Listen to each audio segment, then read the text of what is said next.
Pancasila merupakan dasar negara Indonesia yang terdiri dari 5 prinsip dasar yang menjadi ideologi dan panduan dalam kehidupan berbangsa dan bernegara. Pancasila sebagai dasar ideologi negara memiliki peran penting dalam kehidupan berbangsa dan bernegara di Indonesia. Ideologi ini tidak hanya menjadi fondasi hukum dan politik, tetapi juga menjadi panduan moral dan etika bagi seluruh masyarakat Indonesia.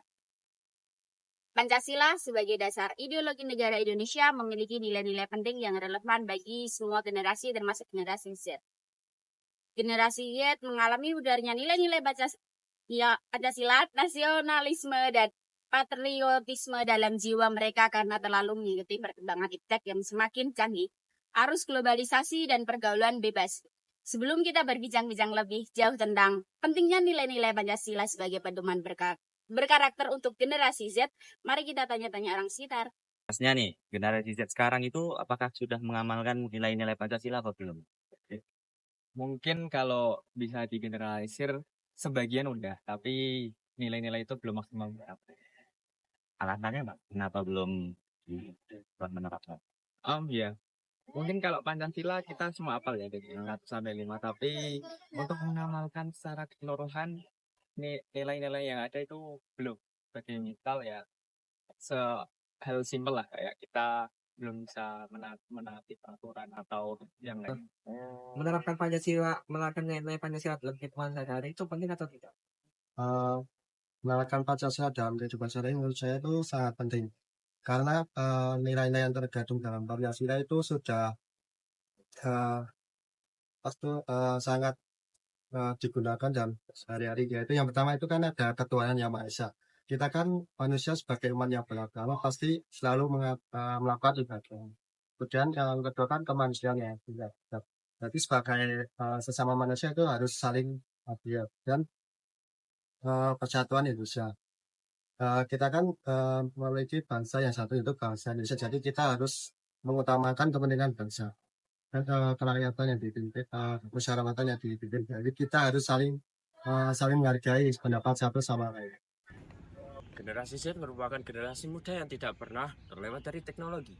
Generasi ini merupakan generasi yang harus lebih banyak ditanamkan nilai-nilai Pancasila, karena generasi ini dapat dikatakan berkembang bersama teknologi. Generasi Z mengalami pudarnya nilai-nilai Pancasila, nasionalisme, dan patriotisme dalam jiwa mereka karena terlalu mengikuti perkembangan iptek yang semakin canggih, arus globalisasi, pergaulan bebas, dan masih banyak lagi. Banyak yang tidak mampu untuk menerapkan Pancasila dalam kehidupan mereka karena telah menyatu dengan daya luar yang serba besar. Implementasi pada nilai-nilai Pancasila bisa dimulai dari menumbuhkan sifat nasionalisme. Menumbuhkan sifat nasionalisme bisa dari saat ada momentum penting negara Indonesia, seperti Hari Peringatan Indonesia Merdeka, Hari Sumpah Pemuda, atau bahkan seperti menyadari bagaimana kisah perjuangan pahlawan dalam memperjuangkan negara Indonesia. Berpendapat tentang generasi ini harus menumbuhkan karakter nasionalisme dengan 3 cara.